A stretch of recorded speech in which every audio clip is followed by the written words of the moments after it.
On this latest episode of Locked On Texans, John and I are going to be joined by Brandon K. Scott and Big Sarge for part one of our epic crossover episode as we recap the first quarter of the Houston Texans 2022 campaign. You are Locked On Texans, your daily podcast on the Houston Texans, part of the Locked On Podcast Network, your team every day.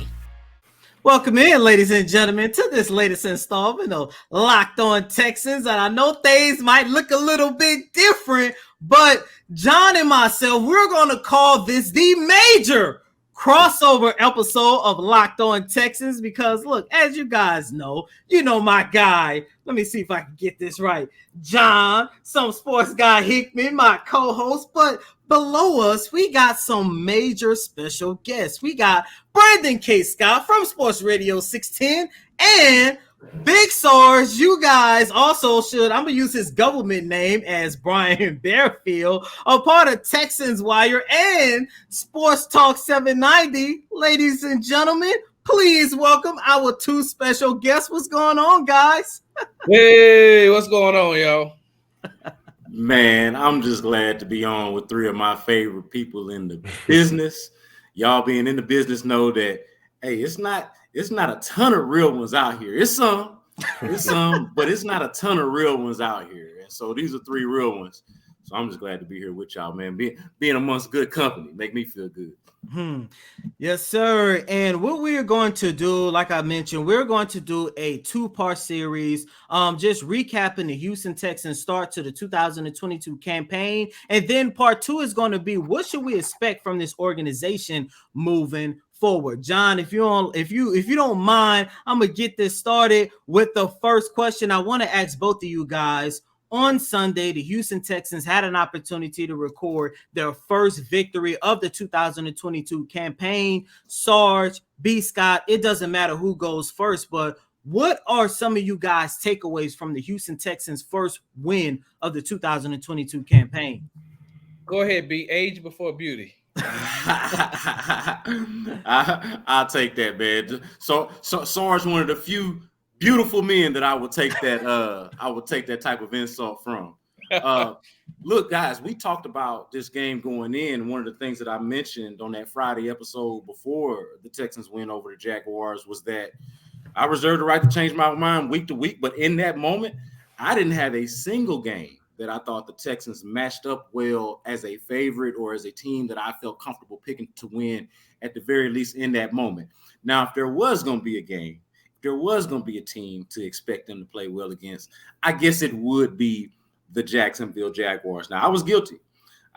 Of buying into some of the good things that we had seen from the Jacksonville Jaguars the first couple of weeks of the season. But the last couple of weeks against the Texans, against the Philadelphia Eagles, they looked a little bit more like the old Jaguars, didn't they? Trevor Lawrence looked more like rookie Trevor Lawrence that people wanted to make excuses for, as opposed to the quarterback that he honestly was looking like the first couple of weeks, which is somebody that has shown some growth and some progression over an off season and with a year under his belt. So I was pleasantly surprised. I'm always glad to be wrong about the Texans. When I say something negative about them and they do the opposite thing that's positive, I'm always glad to be wrong about it and will wear it every time. But I did think that this was the type of game, or the type of way that they should win a game. They were outgained. They were out everything except outscored for the most part. I mean, the only things that they won that were key, other than the final score, obviously, bear with me. The only things that they won were time of possession and the turnover battle. Those are the only real key matchups that the Texans won. And this team that we're talking about right now, the 2022 iteration of the Houston Texans, that's what they got to do to win ball games, because for the most part, they're going to be outmatched. The only team that they've played so far that I didn't think they were outmatched against was the Chicago Bears. They ain't even win that game. So that's where we are. I was proud to see them go out there and win an ugly game and win it in a way that I thought is very specific to the type of talent level and skill set that they got on the team. I'm gonna piggyback off of what Brandon said, and I'm gonna be honest with you. That Friday on air, I said that there's no possible way that the Houston Texans could win that game, and I said that like they're not going to win. I'm not afraid to say that I'm one of the people who will admit when I'm wrong. And at that time when I made the prediction, I did not think that I was wrong, because if you looked at that Jaguars team, the way that they defeated the Chargers, and then you give them a pass against the Eagles because they played in some very, very adverse weather. I mean, it was really bad. Trevor Lawrence had four turnovers, 4 fumbles, and I said, well, that's because the weather was really bad. And so coming into the Texans game, I figured that they would be able to not only run the ball on the worst run defense in the NFL, but that Trevor Lawrence may have turned a corner, being with Doug Peterson, that they could put it together, especially playing in some better weather, and we could see what happened, what kind of games they were playing, like when they played against the Chargers. Well, hats off, kudos to the Houston Texans, because they just went in there and they played, smash mouth football. They played very tough. I was very surprised that Doug Peterson abandoned the run so early against, the worst run defense in the NFL. And I keep reiterating that because you look at what Chicago was able to do to them. You look at, after the first game, what the Indianapolis Colts were able to do to them in the fourth quarter and in overtime. And here you have a guy in Travis Etienne who sat out all last season, who's fresh and healthy. And the first 3 touches, he had 52 yards. He ended the game with 10 carries for 71 yards. And, you start putting the game in the hands of Trevor Lawrence. And to me, I'm going to be honest with you. I have egg on my face because I thought that Trevor Lawrence was going to play better than he did. And it looked like to me that he was trying to get more highlight plays than he was taking what the defense was giving him. So, I was wrong. And on the flip side of that, real quick, I was very surprised at the way that the Houston Texans offensive line played, especially going up against that defensive front 7 of the Jacksonville Jaguars. And I was not surprised the way that they ran the ball with Dameon Pierce. And Davis Mills didn't win the game, but Davis Mills didn't lose the game. And so I thought that at the end, when Pep Hamilton and Lovie Smith put their heads together and say, hey, how about we do this? On the last 12 plays of this drive, we give the ball to Dameon Pierce 7 times. Like, that seems like a great recipe to win the game to me. This question is for Sarge. Sarge was one of, if not the only person, to mention or hinting at the slight decline in Brandon Cooks. Now, through 5 games, has the lack of production been on Cooks mostly in his decline, or has it been from the player Davis Mills? And the reason why I think this is an important question, signed the contract extension earlier in the year. He's a player that I think genuinely may want to be around his franchise and vice versa. But there is a question of whether or not he is the number 1 receiver of this team right now. Has it been on his taking a step back due to age and just being in the league for a while, or is it because of the quarterback play? I will say this. I think that it's more of the quarterback play. I still don't feel that Brandon Cooks is a wide receiver who can stretch the field anymore, not on consecutive plays. I feel like he can get you 1, maybe 2 every 2 series, maybe. And that if the series and if the drives are sustained. So I feel like he's taking a step back as far as the speed is concerned. The flip side of that is it's tricky to me, John, because Davis Mills has not played great an entire game. We've seen him play great in spurts. And so even when Brandon is open, it seems like he can't get the ball where he needs to get the ball. When you have a wide receiver that's aging a little bit, that has been in the league a little bit longer and has lost a step as far as speed is concerned, but is still, proficient in his route running, you have to make sure that you get him the ball in the right spots, because you got to look at it like this too. He's one of those players where he ain't finna take no hits. So, Davis Mills. No more. No, Davis Mills putting the ball in some of these spots where he just reaching his hand out like this, or he's jumping, but in his peripheral, he's looking to see who's close to him, because he's not going to take these type of hits, especially when you have an inaccurate quarterback who could get him destroyed in certain plays. And so that man got kids now, Sarge. Yes. He ain't been a father the whole time. That man got a family to look after. Exactly. That's part of it. So I don't know. Can I table this till maybe later on in the season and answer this question so we could get a little bit more of Davis Mills and Brandon Cooks together? Absolutely. And I think that's fair because before we move on, I think that when we judge Brandon Cooks and his play, and the question is whether or not he's still the number one or receiver option on this team, I think that by the end of the season, we're going to have a better look at whether or not Nico is the undoubted number one receiver on this team. Stats says he is right now. Targets does not say he is. So I think that, I think that the targets need to increase. But because of the up and down play of Davis Mills and how some of these passes have been completely overthrown, I'm inclined to say that Nico Collins should be receiving the bulk of the targets. I believe that he is the number one receiver because at the very least, he can make up for some of those bad passes, just being able to jump out the gym and being 6'4". We're going to move along. We're going to come back more about the first 5 games through the season from the Houston Texans. Big Sarge, K. Scott, y'all know what it is.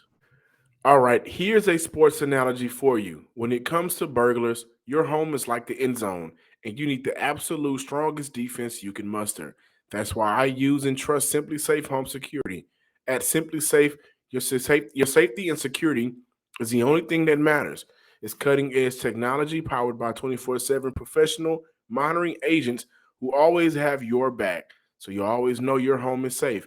With 24/7 professional monitoring, Simply Safe agents call you the moment a threat is detected and dispatch police or first responders in an emergency, even if you're not home or cannot be reached. Simply Safe blankets your home in protection with advanced sensors for every room, window, and door, HD security cameras for inside and outside of your home, smarter ways to detect motion that only alert you when the threat is real, and even hazard sensors that instantly detect fires, floods, and other threats to your home. You can customize the perfect system for your home in just a few minutes at simplysafe.com/lockedonnfl. Save 20% on your Simply Safe security system when you sign up for an interactive monitoring plan and get your first month free. Visit simplysafe.com/lockedonnfl to learn more. There's no safe like Simply Safe. Thanks again for making Locked On Texans your first listen every day.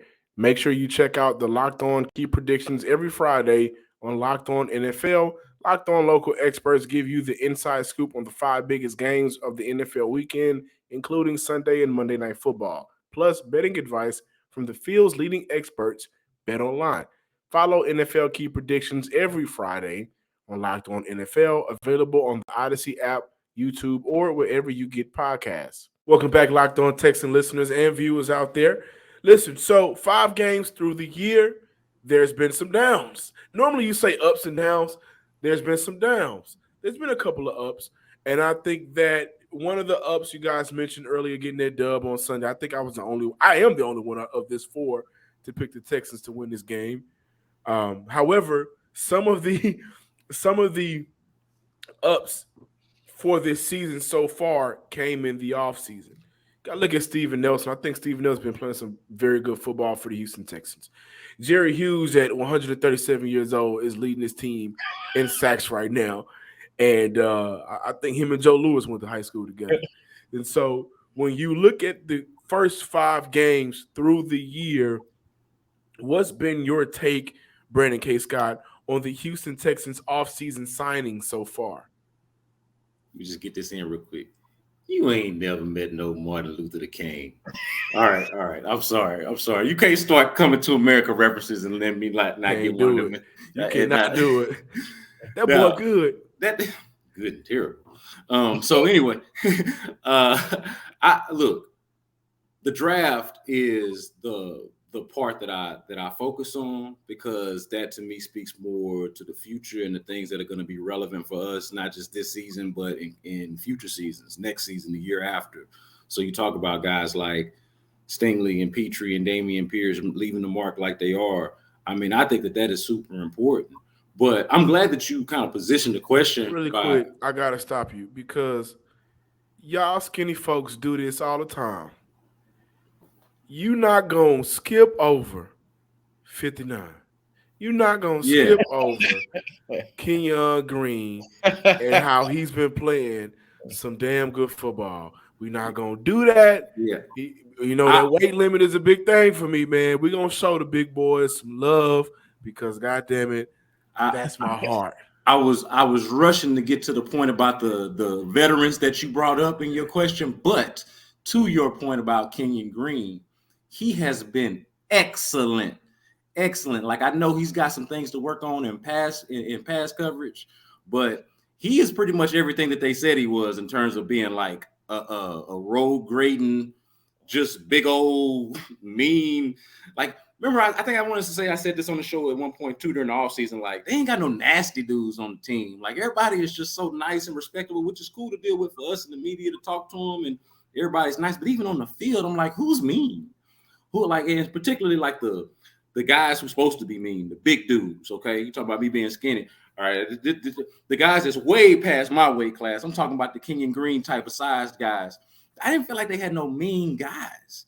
And Kenyon Green, for as nice as he actually is a mean son gun on that football field, right? So point taken, I was rushing through it, but your point is valid. On the thing about Steven Nelson and Jerry Hughes, these are a lot of the names that were coming up in training camp. Some of these older players who, maybe not Jerry Hughes because, I feel like they load managed him. But Steven Nelson was somebody that's been making plays since the day we laid eyes on him. The guy has been out there. Sarge, Cody, you can attest, like being out there at the practices. Steven Nelson is somebody who has made noise. I like. So my thing with Nick Caserio has been a very sort of conflicting and or maybe a colliding type of feeling about him, because I feel like some of the things that he's done on the coaching side, and I can't blame them all on him because I feel like it's a whole organizational thing. It's not just Nick making the decision, but I look at what they did with last year's coaching staff and I just scratch my head like, man, like what were we doing last year exactly? Like, what was that all about? But then I look at some of these acquisitions, namely the draft picks, but some of the acquisitions like a Steven Nelson, like a Jerry Hughes, it makes me feel good about him as a personnel guy in terms of the players so far, but it's just such a small sample size. And the thing that I struggle with in terms of like really valuing guys like that is like, okay, you asked me, John, last week or maybe a couple of weeks ago, what's the legacy of Brandon Cooks as a Texan? And I was like, man, you know what? What's going to be the legacy of all of these guys that played damn good football for the Texans when it just really didn't matter or when they weren't going to win games? So, like, I would extend a similar question that you asked about Brandon Cooks last week to Desmond King, who had a big game last week and has had some pretty cool moments in his in his 2 seasons with the Texans. Like, what would the legacy of a guy like that be? It ain't going to be none because he won't. By the time this team gets good again, it's very likely that he's not here anymore, or a good chance that he's not here anymore. But you don't want to forget that. And I think Steven Nelson kind of falls along those lines right now. I know it's been only 5 games of him being here. Jerry Hughes the same. I like the veterans that they brought in. I just don't feel like they were even in a position to bring in between where they were politically, okay, and where they were financially. I don't feel like they were in a position to bring in high-end free agent talent like they will be hopefully in 2023. Sarge, you was there on Tuesday when I had an opportunity to ask Nick Caserio about the progression that he has actually seen since Lovie Smith and Pep Hamilton has really taken the helms over this franchise when you compare it to the first 5 games of last season. And of course, I made the mistake by saying comparing it to last season because he definitely gave us the politically correct answer. But Sarge, from what you can see, you, B. Scott, John, we all been around this team ever since day one. what type of progression have you seen since Lovie Smith took over as head coach and Pep Hamilton coming up as this team offensive coordinator? So it's really funny you say that, Cody, because I remember you asking the question, but by the time he finished answering it, I was saying to myself, squirrel. I was like, I was so lost. And I was recording, and I went back and I listened to the recording, and I read the 5,800 word transcript, and I was still lost. And I still I don't know. So I guess it ends up happening to fall on me once a show. Well, look, once a quarter when I'm on here, I have to say something on how I feel, and then it gets the backlash. I don't think the Texans are any further right now than they were last year. If anything, they may be a little step behind than when Coach Culley was with the Houston Texans. I mean, a lot of people like to say I like Lovie as a person. Don't get me wrong. I like Lovie as a person. I do not like Lovie as a defense coordinator. And so last season, when Coach Culley was taking a lot of the heat for being the head coach of the team, and people were talking about all the deficiencies that they had, all the miscues and things like that, and how are they losing these games, I was like, well, who's the defensive coordinator last season? Because if you look at the Houston Texans this year, if you remove the talk about Davis Mills, we're talking about the defense again. One of the worst run defenses. I've said it before, and I'll keep reiterating it because it does not make any sense that this team is the worst in run defense when you rotate so many bodies in. You got fresh players on their front four. Your linebackers, you have linebackers that can make plays when they're allowed to make plays.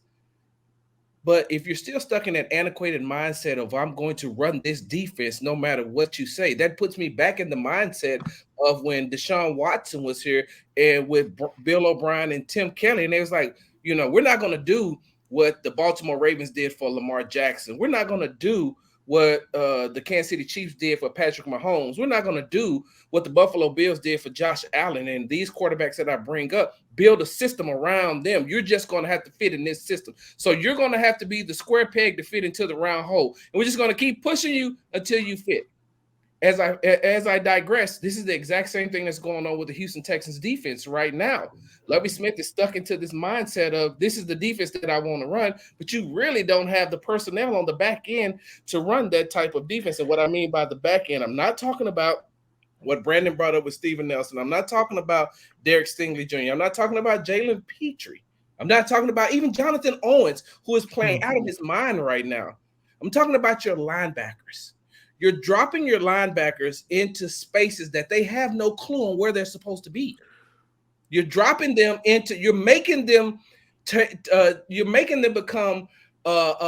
players who are lost. They look lost, and I know that Grugier Hill and I know it's these two, Grugier Hill and Kirksey, are not players. They're highly intelligent. Now they may not be the most athletic linebackers in the league, but you're taking away something that they are really, really good, and you're taking away one of their strengths because what are you doing? You're lining them up so far off of the line of scrimmage, and then you're dropping them to make them come up. Well, that's why you can't stop the run. You ain't running no stunts. When the last time you seen the Houston Texans run any defensive line stunts? I'll tell you. When I see against the Los Angeles Rams, the Los Angeles Rams during the preseason when Grayland Arnold got the sack. So that was it. Zach Cunningham was pushed away from this team, was sent away from this team because they said that he couldn't fit into the defensive scheme. Well, Zach Cunningham was very good in run stopping. He's not good in dropping into space. And you're telling him where to drop into space. Go back and look at some of these games, the first five. Let's go back and look at some of the first 5 games of this season, some of the plays, from the first 5 games of this season, and you'll see the linebackers are lost. They're doing a lot of trailing, which means that the tight ends and the wide receivers are finding a huge open spot, and there's no possible way that you can put a linebacker on Mike Williams. If you bring down safety to hold him to try to get up closer, you're still putting your linebackers in a bad position because now they're trailing the tight end. They're running around like so. As I digress, and I didn't mean to get long-winded on you all, but as I digress, I don't think that the team is better now than they were last year. And today's episode is brought to you by Prize Picks. Prize Picks is daily fantasy made easy. Pick 2 to 5 players, and if they score more or less than their Prize Picks projections, you can win up to 10 times your money on your entry. First-time users can receive a 100% instant deposit match up to $100 with promo code Locked On. That's prizepicks.com with promo code Locked On. I 100% agree with you on your linebacker take. This has been some of the most confusing. This has been one of the most miscommunicated linebacker groups I've seen in a very long time. There's been times on the field, I think in that first game, where Kamu like slaps Kirksey on the shoulder pads because it felt like you're supposed to be here type of slap. You play ball, like, hey, come on, man. And so they are having a huge issue out there. But in terms of stopping the run, I would imagine that maybe some people would look at whether or not it would have made more sense for Houston to draft Jordan Davis over Kenyon Green, or one of those defensive tackles that is able to get a push. Now, again, I'm agreeing with you with your linebacker take. I don't even think it's a take. It's facts. It's out there. You can go and watch it. But interior defensive line play has been downright terrible for Houston. There's been times where I'm seeing Roy Lopez drove the opposite way. There's been times where you can rotate a guy in like Thomas Booker or they get Henderson there. They're not creating a push. They're getting stood up, and that is allowing offensive linemen to just easily get to the next level. Now, to your point, Kamu Grugier-Hill, I think, is maybe the better run defender out of the two linebackers that we've seen so far. I think when he is flying to the ball, it's much better in terms of his play than when he's dropping back. But Houston does have a huge problem at defensive tackle. And there's no way, like I'm seeing way too many early mock drafts, and I'm seeing people like kind of skip over that, right? And so I think that if you have an opportunity to choose one of those top quarterbacks next year or Jalen Carter out of Georgia, me personally, 10 times out of 10, I'm picking Jalen Carter. Let me ask you a question real quick. Do you think that they made a mistake by getting rid of Ross Blacklock? I'm asking. Yes, because, and I'll tell you why. Ross was a guy that had his like, what are you doing moments? And I can agree with that. However, Ross does some good things that make other players look better. I thought that in the preseason, whenever he had an opportunity to play, Ross did some things that allowed the linebackers to flow easily. But the biggest reason why I would say yes, simply because you're counting on 2-year rotational defensive tackles are what? Rookies. First-year players, rookies. One is undrafted. And I like Hennish. I like Hennish more than I like Booker. Haven't seen much of nothing from Booker. But at least at the very least, Ross Blacklock knows the NFL, right? And maybe he can know how to win in some situations that, again, may not pop up on the stat sheet, but it allow your linebacker to make a play. It maybe allow one of the other defenses to make a play. So do I think it's a mistake? Absolutely, simply because they're banking on 2 rookies fresh out of college to try to make a play, and they getting their ass beat right now. Let me jump in here real quick. First of all, my question be no, you can't jump in. First of all, the Ross Blacklock thing. I'm going to admire you guys for keeping your mind in front of you and the present, living in the present. Bless you both for living in the present. But Ross Blacklock not being here is more of a young guy who's not a part of the future, doesn't have a future here. Let's get him out of here. Let's play the young guys type of thing. Like, and there's an energy around that of, hey, let's see what we got from the young guys. We had seen enough of Ross, and it wasn't good enough. you might be right about maybe Ross Blacklock right now today as we speak is a better player than Thomas Booker and Kurt Hinish. But I feel like this was more of a projection. They feel like our good vets are Malik Collins and Roy Lopez for whatever it's worth. Those are gonna be our vets, and then behind that we're gonna go with the young guys. And so I don't feel like getting rid of Ross was 100% about necessarily even Hinish and Booker being better than him right this second, but perhaps the projection that maybe they're ahead of where he was at as a rookie. Maybe the difference was negligible, and they didn't feel like a third-year guy who's comparable to a rookie was worth keeping. So I think that was I think that had more to do with it. I do want to make a point about on Sarge's point that I actually agree with from a holistic standpoint. Like I think Sarge and I are here on the same page of not being a fan of Lovie Smith's defense, like just hard stop. Let me go ahead, and I agree with y'all as well. I think that you saw it on Sunday. Trevor Lawrence, when he was going against the middle of that field, picking it apart. That's what I've been saying all year. My coach, goddamn Beyonce, and I'll tell y'all what that means later. But wide open. Yeah. Yeah, and look, and B, before you make your point, I want to say this. Like, and if you go back and you look at that game, Trevor Lawrence made some bad passes in the middle of the field, but the receivers were open. He just made bad passes, and then when he made good passes, they couldn't hold on to the ball. You know? Yeah. But look, they got dropped faster than my college economics class 3 years in a row. Hey, but look though.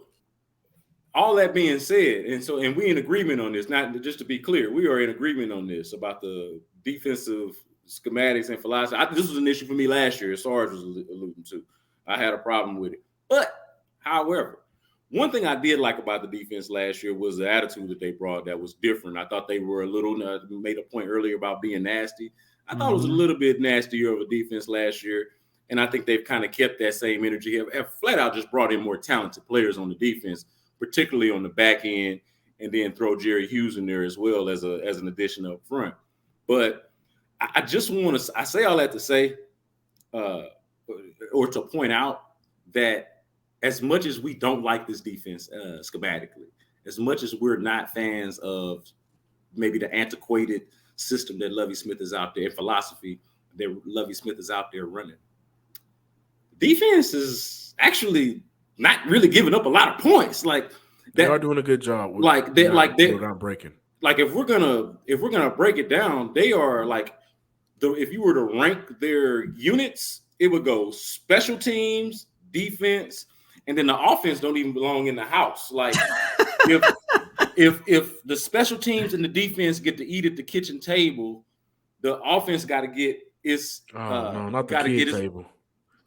No, the kid that would be a step up. The offense is like DoorDash. They're gonna leave it in front of your door. You got to go pick. You got to go pick it up. Like that. To me, the reason why they are bad, and I'm not disagreeing with the point about them being bad against the run defense. That's there's empirical evidence of that. Like that's a fact. But the thing that makes them a bad team right now, and the reason why they just finally won one game, 5 games into the season, is because they don't have an offense. They don't have an offense that is imaginative, and I feel like that is in part because they have a quarterback that they don't all the way fully believe in. And so, think about it. Sarge mentioned earlier about how how Davis Mills didn't win them the game. They didn't really let Davis Mills do a damn thing until that to the end of the game. Like I'm looking through. By the time it's halftime, you look at their 2 field goal drives that they got. Davis Mills throws like 2 or 3 passes beyond the line of scrimmage the whole time. Like everything is some type of quick game to the flat, some kind of quick screen game to the flat, or some kind of check down. That's not on Pep. No. I'm not saying it's on Pep. I'm saying it. Matter of fact, I feel bad for Pep. I feel bad. I'm like, Pep is sitting there like, man, I'd like to do this, but I don't think my boy can do that. And it's part of Pep's job to also protect. Okay, he's protecting the whole unit, so you don't want to just go out there and have Davis Mills doing whatever you want him to do just because you want to do it, or just because you want to be a creative play caller, or you want to impress the world as an offensive coordinator. You got to play to your strengths. Pep talked about this from the moment he got hired. Since we talked to him, he said, "Hey, our personnel is going to get the question." My guy Landry Locker at our at Sports Radio 610 have been asking the whole offseason, "What is the Pep Hamilton offense? What is the Pep Hamilton offense? What is the Pep Hamilton offense?" Pep kept telling, he's like, "Man, let's see what kind of dudes we got. You know what I'm saying? Let's see what everybody can do, and that will in large part dictate what a Pep Hamilton offense is." And then look at them in victory on Sunday. Okay, they won the game. And how did they do it? By protecting their quarterback, by not overexposing their quarterback, by not doing what Doug Peterson allowed Trevor Lawrence to do. And this is a point I was thinking about too when Sarge was making it, about him trying to make highlight plays. I do wonder if that's part of the gift and the curse of being a high-level talent like that, or somebody that people have been talking about forever, where you feel like you got to play up to that. You feel like you got to make plays that are consistent with that, as opposed to, like Sarge said, taking what the defense gives you. And that is the difference between, I think, Davis, for the most part, Davis Mills and some of these other guys that are like gunslingers. Davis Mills, at the very least, will just dink and dunk his life away, to take what the defense give him. Let me push back on you just a little bit, going back to the defense. And like I said, you all, I apologize for getting long-winded, but being like 3-4 days out the week, we just be talking. So just a real quick pushback. B, I understand what you're saying about the defense, and I understand about the bend but don't break defense. But by the same token, I'm going to use Derek Stingley Jr. just for an example. At some point, and Lovie talked about it. Cody, I was sitting right in front of you the other day when Lovie was talking about it and said about Derek Stingley. We know that he can play man really good, but he also has to play zone. I don't know what being a man cover corner means. We got Derek, he should be able to play zone too. And I get that. I got it. But when you were watching this young man on film, when you were scouting this young man, how much zone did you really see him play? Derek Stingley Jr.'s strength is man. And I'm going to take you back, since we're recapping, I'm going to take you back to a play against the Denver Broncos, 3rd and 16. You remember this play? 3rd and 16. Cortland Sutton runs up the field on one side. They have the tight end stretch in the middle of the field. And then I forgot whoever, because Jerry Jeudy had gotten hurt. So they had a wide receiver on the Hamilton? Was it Hamler? I can't remember who the other wide receiver is. And so I'm sitting in the Broncos stadium, and I'm watching this play develop, and I'm saying to myself, wow. So when I go back and look at it, I get it's even more wow. On that 3rd and 16, that Cortland Sutton caught that pass, and Russell Wilson could have went to anybody because all three of them were open. But you see Derek Stingley dropping, and Cortland Sutton is running up the field. He turns to run with Cortland Sutton, and then he realizes I'm supposed to be in zone. So he turns and he stops, right? And the reason why I know he's supposed to be in zone, because if you look at that play, look on the opposite side of the field, Steven Nelson stops in the exact same spot Derek Stingley does. Now, what does that do? Creates a sweet spot. Cortland Sutton is running up the field, right? Running up the left hash. And Jonathan Owens is saying to himself, now who the hell am I supposed to take? Because the man that's coming up the middle of the field is wide open, and Cortland Sutton is wide open. And because Russell Wilson loved Cortland Sutton so much that game, he threw it to him. So you see that play. Derek Stingley turns to run with him. His instinct kicked in, and I think, Cody, you and I talked about this, how people tend to lean back on their strengths, when they go through adverse situations. So he was like, damn, so let me turn and run. If I run with him, then I'm going to be out of position, because there was nobody coming underneath in his zone, but he realized he had to stay in that zone. So as I digress, a lot of times I see that when Derek Stingley wants to get in man and he should be playing man, and it's just, okay, I got to play my position because this is where coach told me I need to be. This is where coach told me I need to be. So, like I said, talking about the linebackers earlier, now talking about Derek Stingley, like it's at some point in time, Lovey's going to have to take a step back and say, I need a defensive coordinator. Yes, Sean, that's what I understand. How are you the head coach and the defensive coordinator? That was the one thing that I did not like about Lovie Smith becoming the head coach, because if he was still going to stay defensive coordinator, no possible way. You know what I would have done? I would have said, how much money does it take to get D'Amico Ryans out of San Francisco? Like, I'm gonna pay him, and I'm gonna tell him you're the head coach in waiting. So once we can get Lovey to right this ship just a little bit, you're gonna have this job. But I will give you any amount of money. I don't care about the lawsuit that you have going on against us as far as the field is concerned. I'm gonna pay you, but I feel like Lovie Smith has too much on his plate.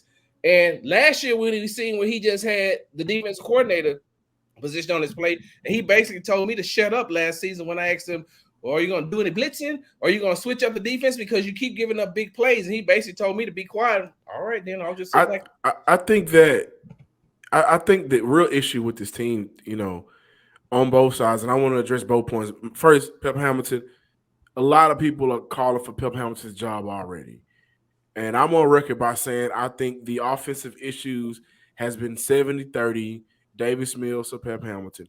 And my biggest issue, which really is my only issue for Pep Hamilton, has been situational play calls, right? And so the one I would immediately point to would be the Khalil Mack sack, that play, or those tosses with Rex Burkhead, with Harrison Lee. Like, you've seen that work for Dameon Pierce already. I wouldn't run a toss with Rex Burkhead. So those type of plays. But overall, I've seen plays when I look at the film and I'm looking at, okay, he's open. Okay, he's open. And if you're an NFL quarterback, you should be able to anticipate that, throw him open. We haven't seen that out of the quarterback consistently. And I think that is what's been holding this offense back so far. But defensively, I'm with y'all, man. Like, at some point, modern football has to kick in, right? And so one of y'all mentioned no defensive stunts, the lack of blitzes. I am happy with the way he's used Jalen Petrie, just not having him a drop back safety. So that's been, I think for me personally, that's been something good to watch. But overall, at some point, Lovey will have to look in the mirror. And if it's not Lovey, it has to be your boss, the person who hired you and said, some things need to change, because number one, we don't have the talent to just outright run a base defense and beat guys, right? I don't think there's many defenses in the league that has the talent at all three levels to outright beat guys on a base defense. You have to get creative. You got to run some stunts, right? You got to, you know what? Go after the quarterback. I need you maybe drop back you may have to switch it up to confuse it. The problem is Matt Ryan, Russell Wilson, Trevor Lawrence, who lost to, but Justin Herbert and Fields, who had a rough game too. But the first three quarterbacks you played, three out of the four quarterbacks you played, those are NFL vets. Matt Ryan didn't look good. Russell Wilson didn't look good. However, when they were able to take what the defense gave them, that's what they did. And that goes right back to your point, Sarge. 3rd and 16. How many 3rd and longs did they give up that game? 3rd and 16, and you have an instinctual player who you drafted to cover your number one guy. If you're going to draft him to cover your number one guy and roll with the number one guy, then zone ain't the way to go, right? We look at what's going on in New York with Sauce Gardner, and they're allowing him to play man. Stingley should be able to do the same thing. And so those are some of the issues where eventually you got to look in the mirror and say, either I got to change or I got to get up out this house. And that's going to be up to Nick Caserio. And that was a decision when they brought him in as head coach. I think everybody was initially like, why Lovey? The defense wasn't that good last year for him to be a head coach. Why now? And so that's a conversation that by the end of this year, we're going to sit back and have, because something's got to change. All right. We at 40-some minutes. So I'm going to close it just for the show. And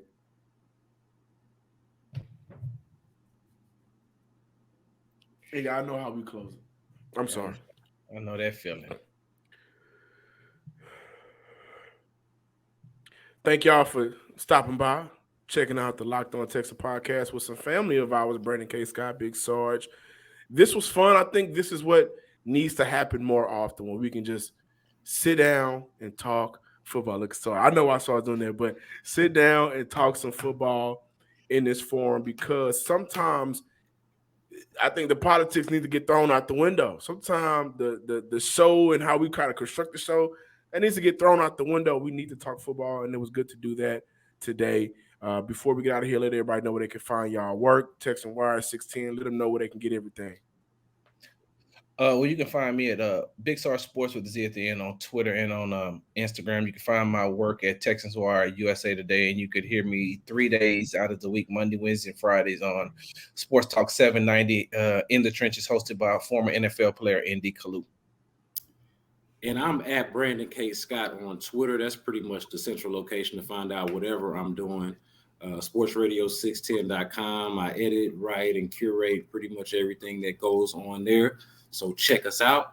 Also on the air, not on the days when Sarge is on, fortunately. On Thursdays, I'm normally on at 11 a.m. on In the Loop. So when you're not listening to Sarge, come check your boy out. And I'm also gonna be doing a morning show, which also won't conflict with Sarge either. 6 to 10 on Friday on Sports Radio 610. Seriously, me and Sean Bajani will be filling Monday in. too, right?